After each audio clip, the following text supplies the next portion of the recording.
In this episode of the Waboripedia, the figure behind the ink interview series, where we interview traditional Japanese tattooers or Horishi from all around the world, we will be sitting down with Horibudo. Horibudo is a Milan, Italy-based Horishi, who is also part of the legendary Ikebukuro Horitoshi family, an incredibly knowledgeable Horishi, and also the author of the Horitoshi the First, Storia da Sumi book. Join me as we sit down with Horibudo and learn more about the figure behind the ink. Horibudo, it's a pleasure to have you here. Thank you so much for joining. My pleasure, my honor. Thank you for inviting me. Awesome. You're based out of Milano in Italy, right? Yes, I'm based in Milano, and when I got the opportunity, I go to Tokyo. Okay, awesome. And how's the weather over there? Is it like cold or is it warm or like right now? Oh, it's pretty cold. Pretty cold. Pretty cold, about 6 Celsius. Okay, yeah, because I'm asking because yesterday over here was like 19 Fahrenheit, which I think is like -7 Celsius. Wow. It was pretty cool. Awesome. But anyway, I just want to make sure everyone knows, where you're at. I want to call it something else, and this is something really cool. Part of the reason, of course, a lot of people were asking me to have you here. I wanted to have you here. But one of the reasons that I really wanted to have you here, but besides the story that we're about to hear as we start the interview, but you're actually the author of the one book that I think is a gateway for everybody into the world of Horitoshi. So if people didn't know, Storia da Sumi or Horitoshi the First, a book by Roberto Borsi. Roberto Borsi is Horibudo, right? So that book is by the man over here. So it's pretty cool to have you here. Thank you. The book was born, the idea of the book was born because of a mistake of journalists they had when I invited my teacher here at the local tattoo convention, and they fall into lots of mistakes and wrong questions. So we talked later after the convention, and I asked him why we don't have the chance to make a book and try to spread the culture properly. So I wrote it in 2 languages because, of course, the book was firstly made for the Italian market and for the Italian public. But I had the idea, of course, to write in English also to spread it a little more, because my teacher don't like to appear on books so much. He don't like the interviews. So I said, okay, we make it once, and it's going to be a decided one. Yeah, it is the definitive one. I mean, I think that was the first. Well, I mean, it's maybe there's more books now. I think by friends of his, right, that came out. But that's the one book that's in English, also in Italian, and that it has some. I think there's some interviews in there, some text, and then there's also the pictures and stuff like that. So it's a pretty good book. If people those listening or watching haven't checked it out, you guys should definitely check it out. But anyway, let's just get back on track here. So, I always start by asking, like, right from the start, like, how did you get involved with Wabori, or actually, what's your background, and then how did you get involved with Wabori, with Horimono? Well, to try to be a little bit tight, I try to explain. At first, I was always close to Japan in my culture, in my everyday life. I started studying martial arts through karate and judo since I was a kid. So I got Japan all around me all the time. I got Japanese friends all these years. And it was a natural step to try to study in those years without internet, without specifics books on here. Try to study in my own way, the Japanese style. But I was more into illustration, graphics. I was teaching history of art in the art academy. So I was involved in art in general. The Japanese was just a section of my portfolio, let's say. And a good friend of mine told me, well, now you got a chance to go to work in Vegas, and they're going to move many friends there. So I took the chance, and I met old-time friends, Bill Salmo. We were friends before I was start tattooing, just an artist to an artist, But then that time I took the took the moment to ask him, hey, look at my portfolio. What do you think about it? Just try to give him help. And he says, I like the Japanese style you make. Of course, it's not traditional, but I see something in between lines. So he gave my portfolio to his wife, Uni, Hey. and Horitoshi was on a few meters away from my booth and tattooing. So she showing the book, and he found something that it catches interest. So invite me for a dinner, and then we start to be friends, from artist to artist. So I wasn't properly pointed and focused solely on Japanese style in the beginning. Okay. Oh, that's very cool. That's awesome. And yeah, I mean, like convention artist to artist, like you were saying, and then he took an interest in you, which I think is pretty cool. It's a flex, like people say nowadays.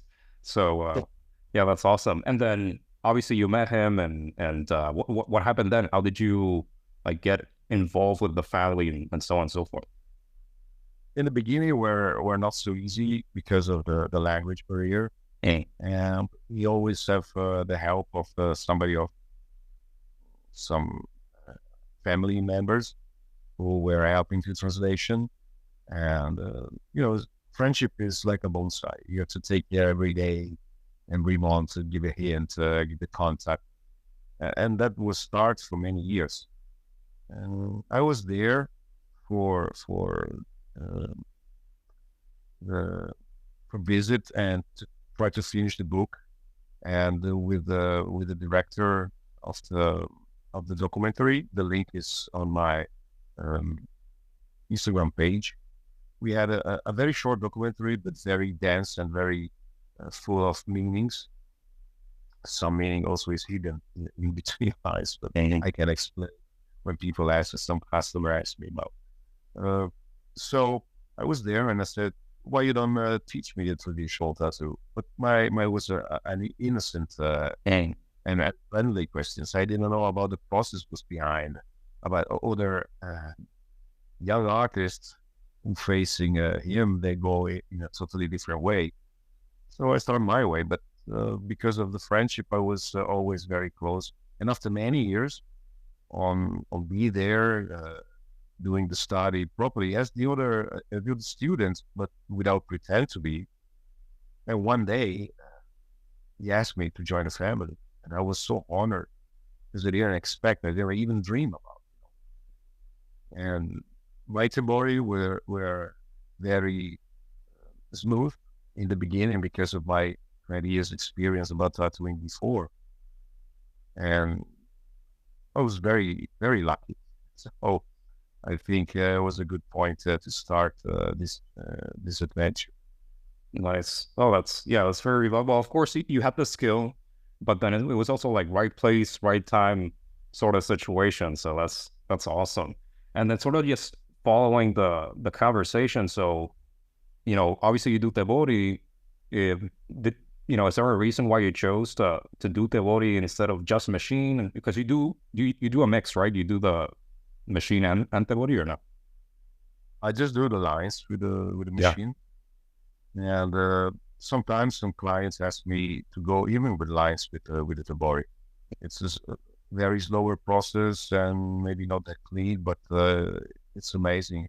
Also because it's less painful, then the machine is very attractive to people, especially on big backgrounds lines.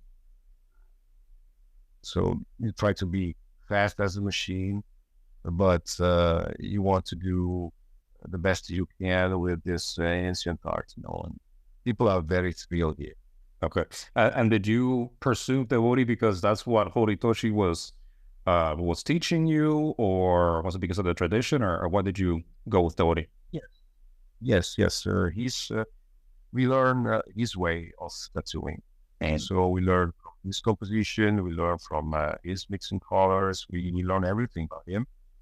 And it's very cool because he leaves us the freedom to choose inside his style our own way to make the personal point of view. So you to try, for example, if you have the same subject on 2 or 3 back pieces, you always need to try to find new details, even if it's perfectly designed, because you have to be personal and customized for the owner. Mm-hmm. Cool. And then I think we got a hint of the question that I'm about to ask, but what would you say are like the synergies or the way that they work well together, and what are the differences between Tebori and machine? Well, technically, Tebori is less painful, and it's less invasive on skin, because you hit the skin in a different way. The angle of the needles, it's different. That the machine works really like perpendicular on skin. Mm-hmm. So Tebori got an inclination, and this angle and the materials, it's very important. The needles, Japanese needles, are so sharp, and the points are super longer instead of what you can use with a machine. If you put where we made our own needles, if we're gonna put the same needles on a machine bar, they're gonna flex like hooks. Yes. Soon, powerful the machine. Yeah. Has to be gentle to come in the skin, the touch. Okay. Yeah, that makes a lot of sense. I choose for that because it's it's a way of life. It's not like a tattooing as the modern artist can see. You're part of the tradition, you're part of an heritage, and the high respects of that, and you can try to stay on that path all the time. Always be focused. You don't go too much to the border. Mm-hmm. Yeah, that makes sense. And for sure, I agree 100%. We have a really good mix of listeners and people watching. Some people have Tebori work. Some people have just machine work. Some people don't even have a tattoo, and they're considering, do I do Tebori? Do I do machine? And I can say that Tebori is just so nice compared to the machine. The machine hurts like hell, but the Tebori is just, it's like a massage sort of compared to the machine. Yeah, machine, it's very powerful and fast. Okay. And it goes much deeper in the skin. So that's why the ink gonna fade a little bit sooner than the Tebori. Tebori, it's much brighter. For the people here in my country, it's harder to understand that you have to protect all the time by sun rays, by lights in general, the color closer to the surface of the skin. And then it's a bigger care. Like in Japan, people are covered all the time. It's not a big deal. I tattoo a Japanese friend years ago. Colors still stay like that. So it's a big advantage. You have skin like a porcelain and never take any sun rays. So that it's a perfect way to take care of the tattoo. Yeah, that's a really good point, because a lot of people think, or they complain like, oh, my tattoo is fading, or this style of tattoo fades very fast, but then it's really the sun, because at least in the West and in the US and Europe, people get a tattoo and like the same day, they're out just showing it off and getting sun on it. It's like, what the hell, man? You're going to mess it up. And then in Japan, they don't want to show the tattoo, right? It's a cultural thing. They don't want to show the tattoo, so they protect it, so to speak. And so obviously it's going to look a lot more well-preserved than somebody who's just slamming it with sun all the time. Yeah, that's true. Also, the pigmentation, the different shading of pigmentation, it influences because it's a layer of color. Let's say color who's over the color that you have in the skin. So whatever my color in my skin, they will be different than yours, even if you use the same from the same model. These are things that have to be considered. And also, when you're tattooing people who are often under the sun rays, the skin is more crispy, and it's not the same as tattooing Eastern people. The results, same man with same color with same nails, they can't have the same results in 2 parts of the world. That's another good point. Yeah, I'm loving that. Crispy. That's hilarious. That's a great way to. Yes. So, I try to go to the point in a funny way. That's to awesome. keep the Yeah, that's great. concentration. That's good. That's awesome. Let me see. Let me see what else I got in here. So actually, switching gears super dramatically in here. But do you have like a favorite subject to tattoo? Well, I like everything about Japanese culture, and I don't have a really a favorite subject because if I had one, I'll be too much focused on that. And I like to explore new levels, new subject, and study a lot. And always buying tons of books and try to see if anything is possible. Talking with my teacher and asking suggestions and tips how to manage this subject or the other one. So it's a never-ending story. The studying Japanese tattooing, really, really, you never go to the top. It's always climbing every day and study. So I really like, if I have to tell, I really like subject like tangles or some little subject that I can add on arms, or if I do backgrounds to hide somewhere.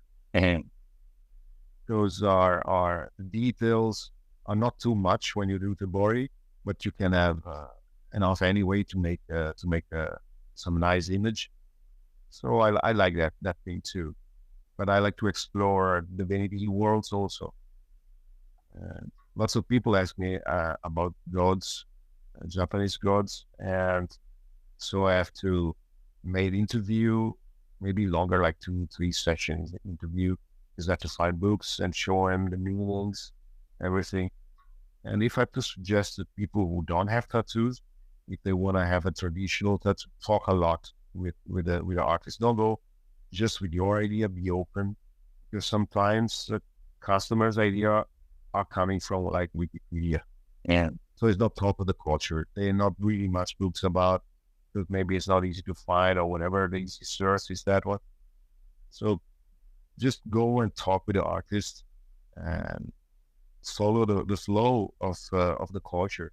Sometimes they come and they want to, let's say, have some meanings, and they propose a subject which is not that meaning at all. and So, and try.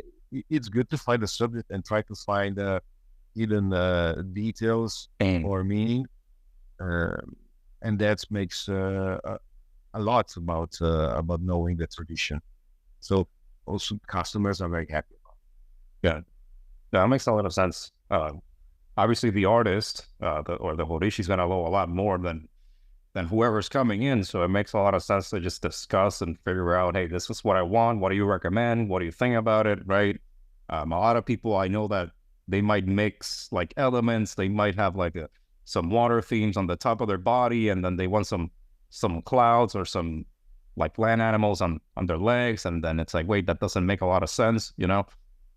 So yeah, definitely, you should definitely talk to your artists and just figure out, okay, this is what you want. How do you get it in a traditionally appropriate way that makes sense, right? Unless you just want to do whatever the hell you want. That's a different story. But yeah, cool. What about like subjects that you want to tattoo, but you haven't had the chance to tattoo yet?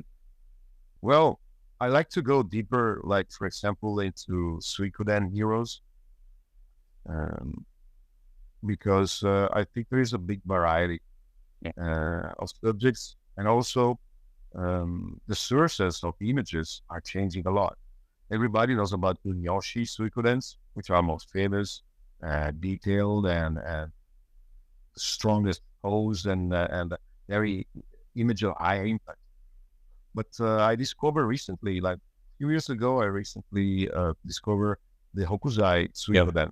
Yeah. It's a super clean, simple armor, are not like Japanese armor, but more like Chinese armor, which was originally from. And so having that as a starting point, and to try to develop a subject in that way, it thrilled me a lot.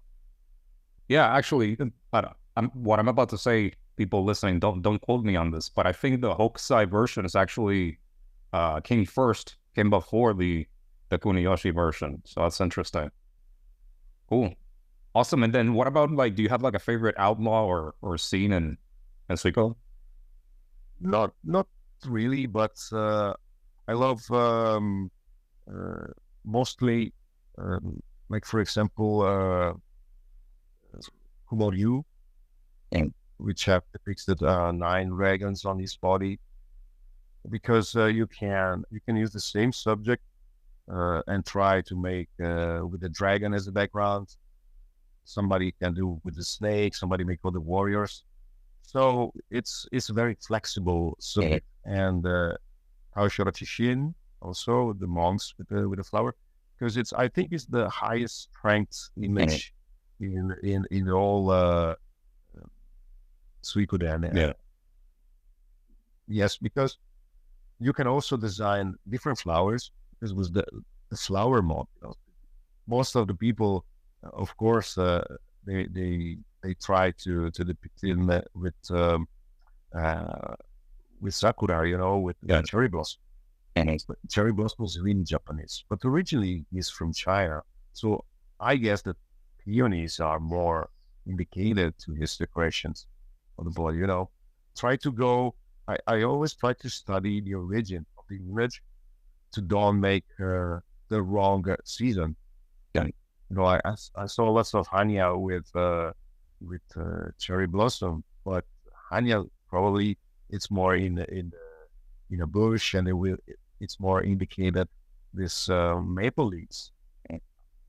Tiger can have flowers around because tiger was not in Japan, but from China or India. So you can have these bamboo sticks around, or lots of water and rocks. So the background is too important. It's like a co-protagonist with the subject in our family style. It has to be very strong background. Yeah.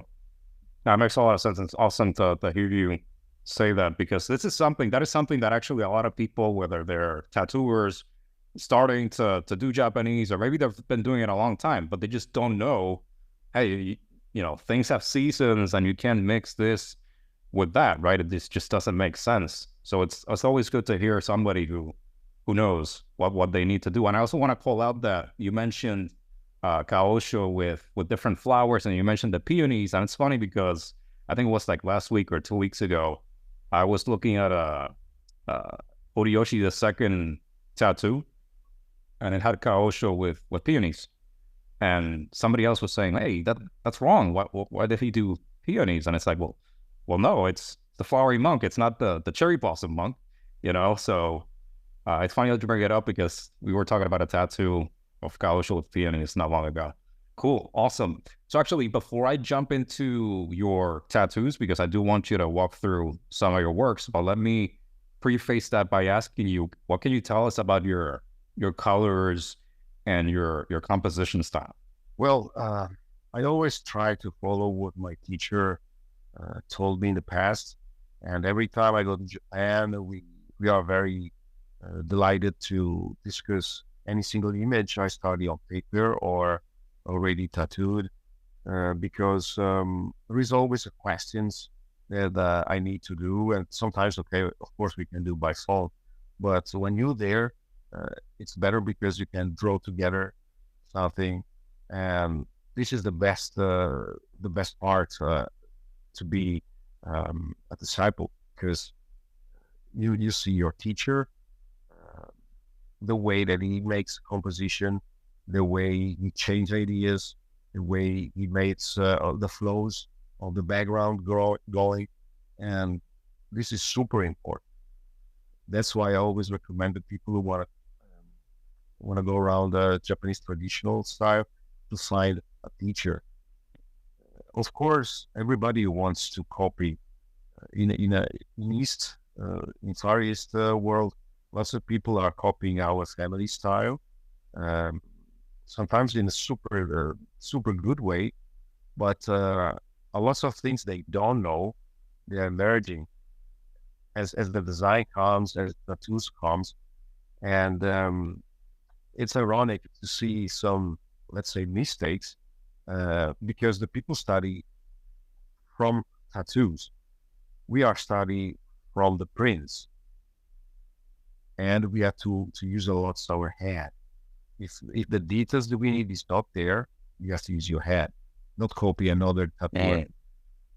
So it's very nice to have a collection of images of a great all the artists like Horiyoshi II, the first, or Horibudo, but it's their style. Everybody has to mind it's their style.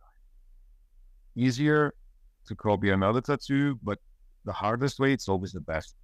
So find the author of the artist you like to, and try to extrapolate all the details you need. You want to do an oni, okay, let's go find the oni, but don't go too many artists. Be focused on few, and always stay on that way. This is our learning in years. So everyone take his own favorite artist and try to explore what they do. And then report this into your tattoo. Yeah, that makes total sense. Awesome. All right. So let me switch gears and let me start by sharing the pictures. Let me know when you can see the screen. Yes. All right. So what I do here is obviously maybe I'll say some words, but I'll give it to you. You can walk us through and talk about whatever you want, whether you want to talk about the person who got the tattoo, you want to talk about the tattoo itself, the figure, the elements, and whatnot. But I think what we're looking at here, it seems to be Benzaiten or Bentenryu, right? But yes. I'll let you do the talking. This customer comes with no tattoos at all, and I was glad because when people comes a little in higher age at the studio and they don't have tattoo, they have lots of patience. They don't hurry up to have the body covered, so we can sit and talk. And his idea was not to having the whole body tattoo. He comes for one arm, which is his left arm that we start in the beginning, and the project was to do both arms only. Processing the first arm, we were of course lots of talking about, and he studied bass guitar, guitar. He's a musician as a hobby. So I talk about many different divinities, but when we focused on the Benzaiten and on the image, you were asking me more about this the 7 lucky gods. So he was almost self-convinced that was his subject. I went in Ueno, Tokyo, making pictures of details that I can find on the place, not just looking for the books, you know. So I showing these pictures, and we tried to. I made a drawing, taking ideas from different classic temple depictments of the goddess, and the composition was come by side because in the beginning he wants an uki body, so just the subject, just the goddess and the dragon, but then in the time he was attracted to make all the backgrounds and try to fuse to make a fusion with the background with the arms, that he was constantly stay alone. And the other arms we didn't make it yet because I want to make the opposite way. I want that the background of the goddess flow into the arm. Mm-hmm. So it will be very connected composition with the back. Sometimes in Japan we always start from the back part, which is the most important, and then you can consider this is like a big painting. So is the picture. So arms and legs are like the frame, so they are supporting the subject. This is in few words how you can try to make the composition, so starting from the back. But in Europe, lots of people start from the arms. Yeah. So then you have to consider to leave the back to a subject that you will be connected with the arms. So that's why I choose to do only the lotus flower, which are connected with the goddess. Benzaiten is always related with ponds and the water. And in the ponds around the temples, it's always a lotus. So lotus was the main flower on the back. Can be related with Shishi, yes, on its left arm, and has a beard. So at least you can find let's say, the same season. In this way, you can have a bond about both subjects. I can't go with Botan, with the peonies, with the goddess. And That should be kind of like a mistake, So has to be, all the details has to be related, like the pattern on the dress of gods. You have to consider that, for example, some patterns are really Buddhist, and you can do Buddhist pattern on a Shinto subject, or on the early gods like the Raijin Fujin. There has to be more simple, so on. This is the way to try to make a composition try to be perfect every time. So no, I love this piece. I love the subject itself, Benzaiten. I'm a big fan of the figure. But then obviously we have for those listening in, we have the typical sounds not so nice, but the characteristic Horitoshi background right there with that style, and then like Horibudo mentioned the lotus, which looks fantastic. I actually wanted to call out the so many good details in here. I like the gradation on the robes, right? Those colors, how the gradation works. I also like a lot the biwa, the instrument, the wood. Yes. The details on the wood looks fantastic, as well as the robes, of course. So I think there's so many very cool details in here, right? Somebody might look at it and think, oh, it's just Benzaiten and the dragon, right? But there's so many details in this composition that are just fantastic. And then, like you mentioned, you're matching the seasonality and the composition, what he has on the arm, and then what he has on the back. So I think this is fantastic. And again, just Benzaiten with the biwa, the instrument that she's known for. I also like how it's connected to the wearer, right? You mentioned he's like a musician or hobby musician, so it makes a lot of sense to have her in there. It's just a fantastic piece. I really like this one. I think it's also one of the more recent ones you shared on your Instagram, right? So awesome. Yes, I'm not so much updating Instagram. Yeah. Sometimes I found old pictures in the phone, and especially after the 2 years of pandemic here, we are not much work to do, and sometimes you're getting very slow, and you paint a lot, so you post some painting instead of tattooing. But these big works are like a never-ending job, and I love to try to show different angles, because details can be catched just with a flat picture, So first one, right? The dragon is down on his right cheek, but because of the policy of the medias, you can post the whole thing. Try to put stickers or. Yeah, it's pretty annoying, but that's a whole other subject. That's awesome. Yeah, cool.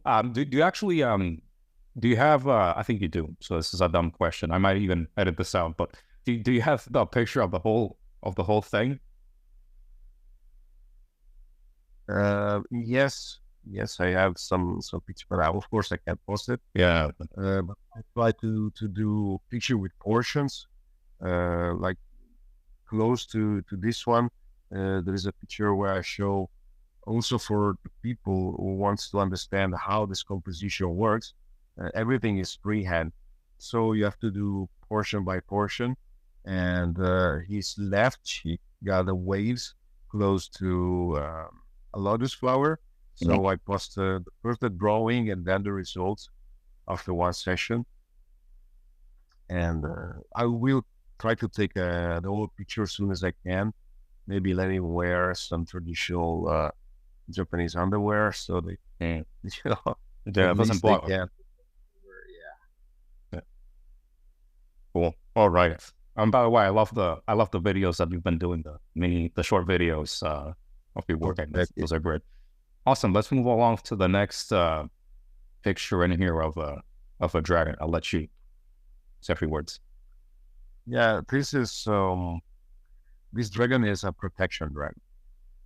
I ask the customer which is his favorite colors, so I can make a purple and this blue sky color on this dragon. He's a father of two kids, and he want to protect them. He find good feelings about it. And the season were autumn, so we got these maple leaves, and I try to keep the composition simple as possible with the dragon, because he's been asking to have the dragon who will roll all around the arms, but not for making something that you can see only from one point of view. The dragon has to come in and out the sky, and try to make a different also position with all the claws. They will be hidden in certain point that when the arms is moving, they will discover details. And you have to, I think it's the best way, it's to put details all around the arm to let every single angle keeping one interesting point. Cool. Yeah. What I like, I always try to look for the small details to call out, because I study these compositions, and I really like what you did with the leaves, because people usually just do like red leaves, right, for the maple leaves. But then you can see the transition in here with the yellow, with the orange, with the green. So I think that's a very cool detail to incorporate here. Besides the really iconic dragon, of course, you also don't see those many purple dragons. It looks really good. So this is very cool composition. Yeah. Is the way to give little lights in points where supposed to not to be, and just to keep all the eye moves all around the composition, because our style is very simple, not adding too many details. So in the subject, the backgrounds, and something else, it could be like a second subject on the back piece, like for example a dragon with Susanoo no Mikoto, or with the Tamatori Hime. In this case, you can do two subjects on arm. It makes too much dense. More simple, more light the composition. So just a dragon and beats will be, I thought, was fine. It looks more than fine. It looks fantastic. So it looks really good. That's why I wanted to talk about it. Cool. Awesome. All right, let's move along to the next piece. So this next piece that we're looking at, obviously, maybe looking at the picture, you can see that we does have both Ikai there.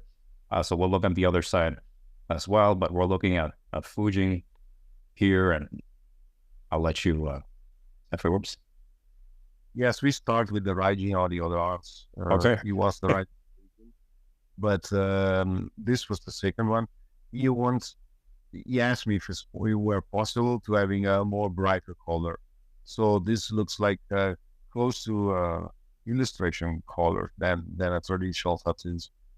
Sometimes we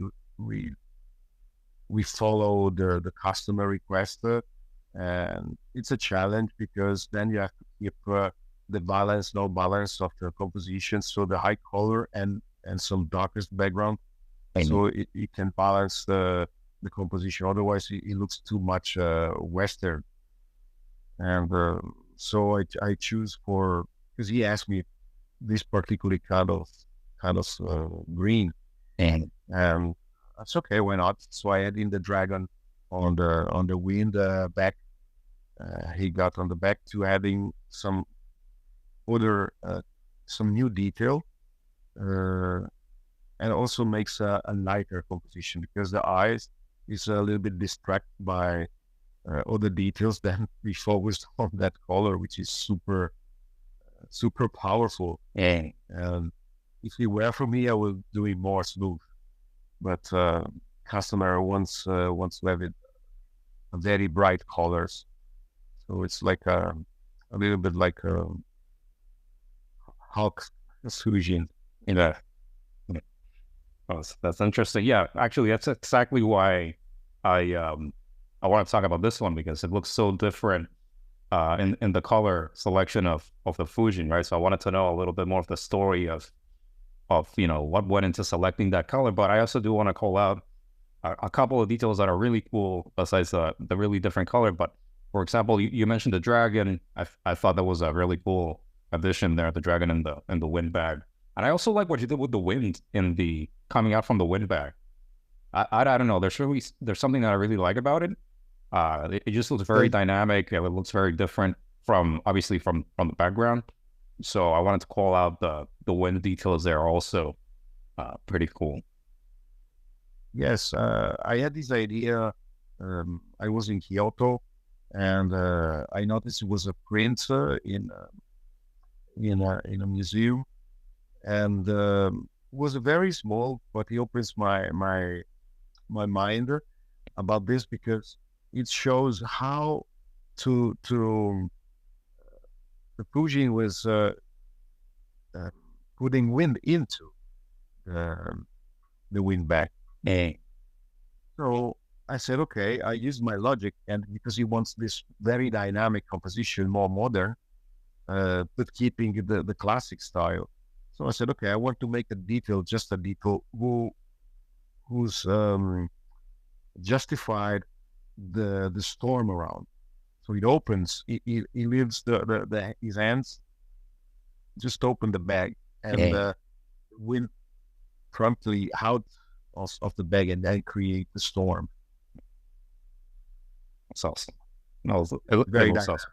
Exactly, very dynamic. Yeah, you took the words out of my mouth. That's what I was about to say. Awesome. So let's look at actually the other side. The other side over here, we have the Raijin. Yeah, in this composition, I was more free to do just my own point of view, and it was this classic Okuzai Raijin, like a jumping, and I mixed with the drums. Instead of having small drums around, I make it bigger, and to have more dynamic into his movement.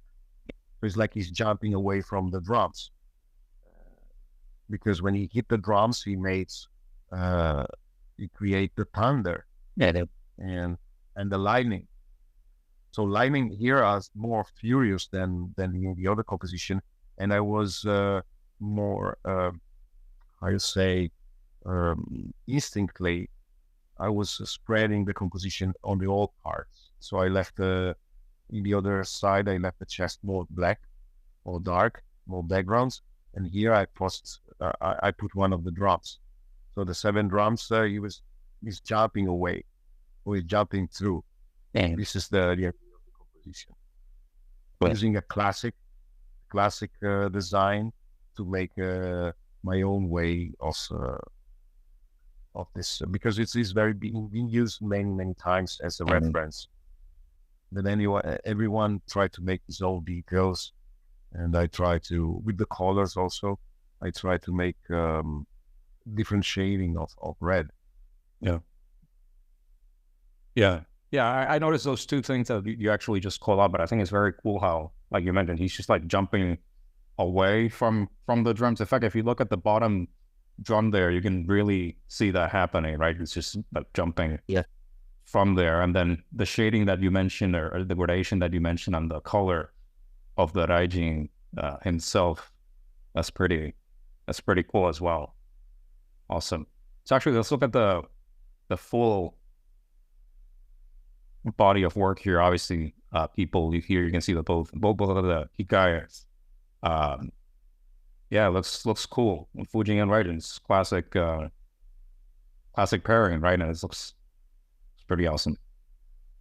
Yeah, sometimes the customer, because of working dress code, they cannot having a longer arm designs, so they have to stop around the elbow, and of course it makes a big compression on the whole compositions. So you have to be ready to make a composition like a short, but in the same way try to keep it dynamic and fluid on the body. I know, that's awesome. Yeah, exactly. Yeah. Some of these shorter sleeves, like you mentioned, just making sure that it looks good, even though it's you mentioned more compressed, right? So I think that makes a lot of sense. Oh, very cool combination in here of customer wants, and then obviously Horibudo making it happen and making it look good. So you see that the chest panels are different, but they got the same weight because of the colors I choose for the lining bolts. They were a little lighter on what we see left side, but this is right side. Yeah. And the drum feel more the other from the shoulder to the chest, feel more space. So the balance not balanced because symmetric is not considered proper in the Japanese traditional tattoo. Is the balance not balanced? Yeah, and just looking at the bottom picture here, you can see I like, again, just obviously the Fujin, he's like the wind god, and I really like the sweeping motion of the wind here, and then conversely on the Raijin one you can see like Horibudo mentioned more thunder, but it's pretty cool to see it obviously side by side, and you can look at all those small details. I always love the dynamism in the backgrounds. It's just pretty special. Awesome. All right, I think I got one more picture to walk through. I really like this one because you don't see it done much in the West anyway, the Mongaku back piece or piece in general. So yeah, I'll let you do a little bit of talking. This is the first back piece.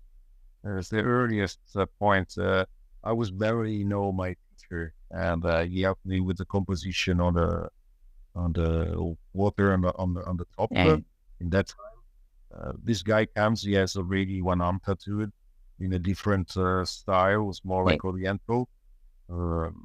So, and my request, he wants these two big peonies. But of course, I had to manage that, and I tried to make it in the best ways possible. So in my earliest Tebori attempt, and I try to follow more a simple composition with lines. So the waterfall is then straight, and then it bounces on his head, and then falls straight again after touching him down on the cheeks. So means he's sitting on a level of these waterfalls, and then the waterfall continue to going down. I've been studying few of these prints, and some they suggest me this composition. I'm very happy to the results, even if it's a very early. So I have not much choice to add details in the way that I should do now. For example, then I was talking with my customer years after, and he told me, "Well, I think you were right to do different pianists, different dimensions, and different composition, but it was too late now." So we're keeping in this. Awesome. But it's very powerful anyway. No, exactly. Yeah, it's super powerful.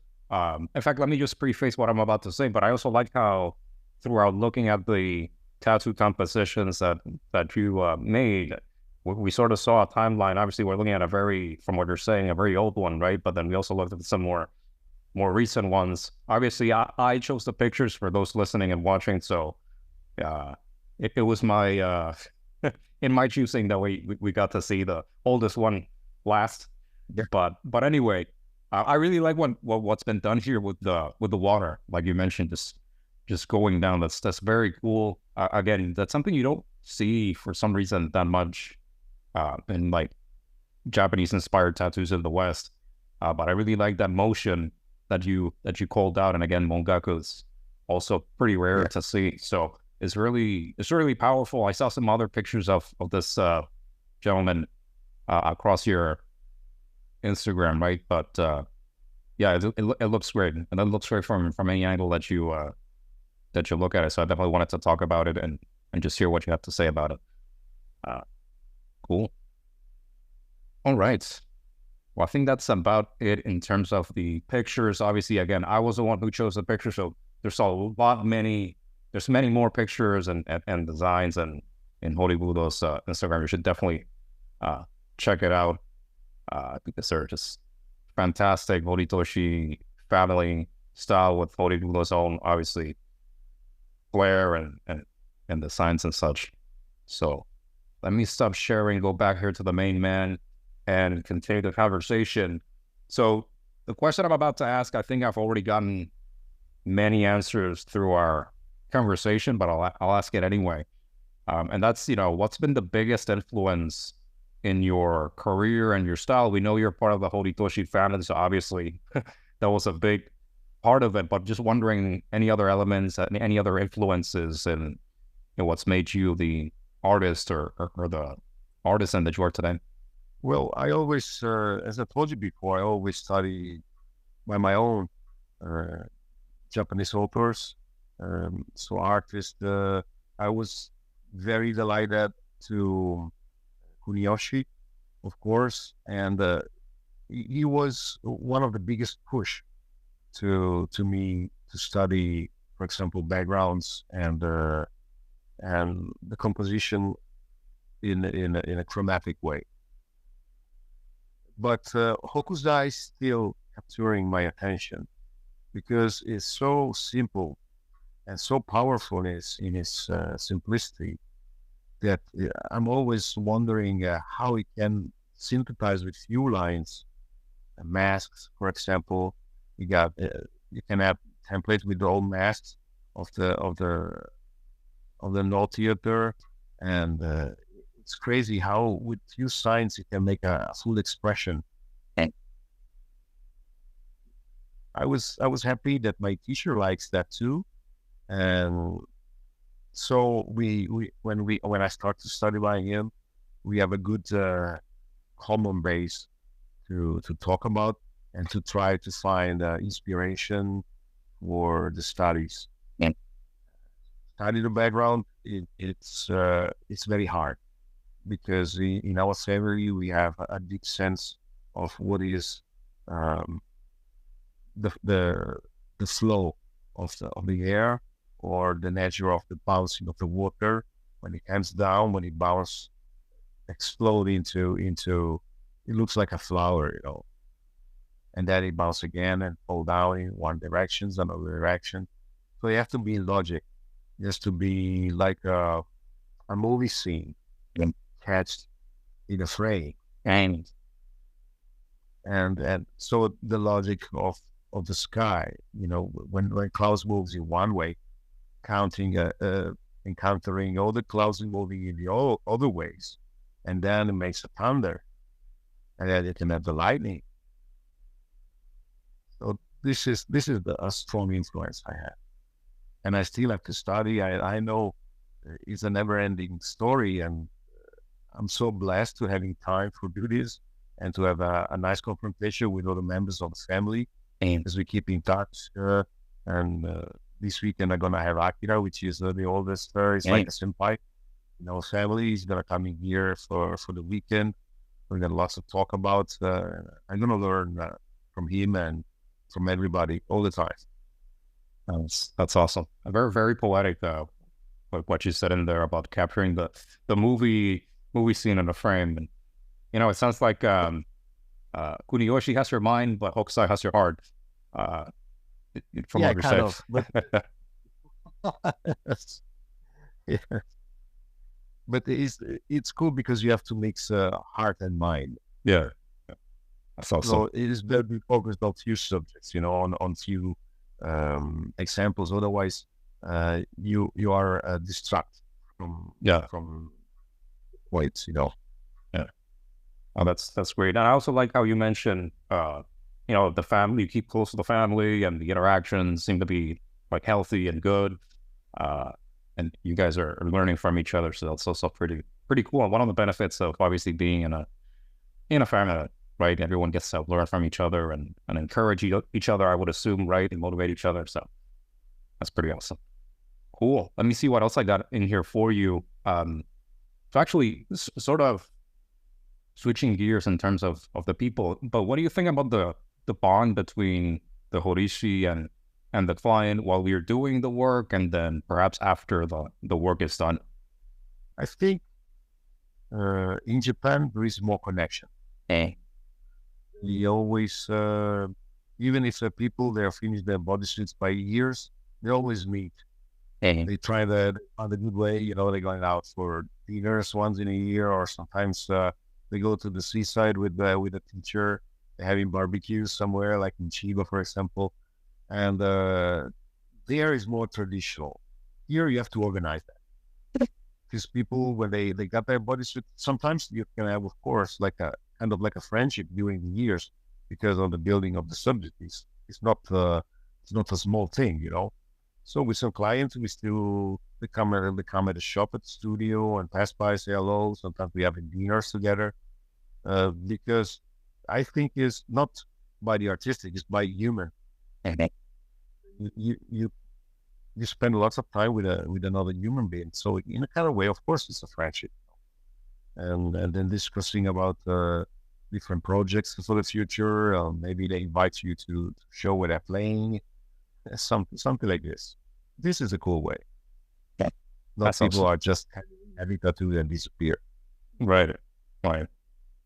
Awesome. Oh, that's good. That's very cool to hear, because, the reason why I always ask this question is precisely that, because I know that in Japan, they get together and you see all these pictures of them just having fun and having food, and like we mentioned, go to the beach and stuff like that. And then over in the West, it's sort of mixed, right? Sometimes it seems like you have a pretty cool bond with some of your clients, right? But then there's also situations where, the work is done and sayonara, I never see you again, right? So awesome. That's pretty nice to hear. I guess one more question I have for you, last question is, we've talked about your past, we've talked about some of the stuff that you're working on now. What's next in the foreseeable future for you? Well, I just wish to have time and opportunity to fly to Japan more often, because the last 3 years was impossible to move with these world problems, and now I just wish to having the chance to go in the same way as I was there for years, with my open mind and open eyes, and try to travel in places where I've never been, to study new temples, places, museums, whatever. Did you breathe? Japan is something that you have to breathe, the culture, food, whatever. It's the whole world. When you're not from there, you have to learn how to be there and to be in there. And it's like another world. So I was glad to have a bond since ever, and having this tight bond with the family there gives a sense of the on the research that you have to do, for your work. And it's a never-ending story. I study a lot of about religion and religious things. So temples are taking most of the time of my visit there. So I wish to see more. That's great. That's awesome. And I'll also throw in here, I don't know if we open with you mentioning this, but I know you practice martial arts. So I love how obviously you got the family connection, if you will, where you get that influence. You're going in there, you're going to the temples, you're learning about the religion, but then you're practicing martial arts, and martial arts are a big part of Japanese culture in general, even if not everyone practices it, right? But I think they're a pretty martial heavy country, historically speaking. So you have all these influences that I think come through in your work, right? And that's what makes it powerful and beautiful and all that stuff. Yes, especially in the time I was studying Iaido, It's the Katori Shinto Ryu, the style. It's the way of the sword. Well, the details of the tsuba that you can see in the museums are really fascinating. But when you know, for example, how to look at blade, why this is made in that way, this makes more sense. I had a fortune years ago to went to a craftsman. He was a sword maker, and I was there for the whole day, and he started to teach me how to bit the steel. And that was another experience, because then when you handle a sword, then you know how to make it, and that's a big difference than just handling or just watching a documentary movie about the old way that they were building the sword. So this is a part of the real life who comes into tattoos. That's awesome. Yeah, that's great. Well, awesome. I know I've kept you up in here talking with me for quite a little bit of time. I want to wrap it up and, of course, let you enjoy the rest of your day. But thank you very much for joining, ladies and gentlemen. Shoda Horibudo in here, Horibudo the first. It's been a pleasure. It's been an amazing conversation. I love you. Dropped so many knowledge bombs in here. I'm sure I'm going to hear a lot of people saying, wow, that was fantastic. I learned a lot. So I'm very happy that you shared all that with us in here. So again, thank you very much for joining and for sharing. Thank you for the great opportunity. And I'm waiting the book you made. You said you already ordered. I shipped it yesterday. I looked there and I said, nah, here he is. I can't wait to have it in my hands. Awesome. Yeah, thank you so much for supporting. I really appreciate that. If you would like to learn more about the world of traditional Japanese tattooing, follow the Waboripedia Instagram page, hit like and subscribe in the YouTube and Spotify channels, and stay tuned for the meanings and stories behind Japanese tattooing, Horishi interviews, and more.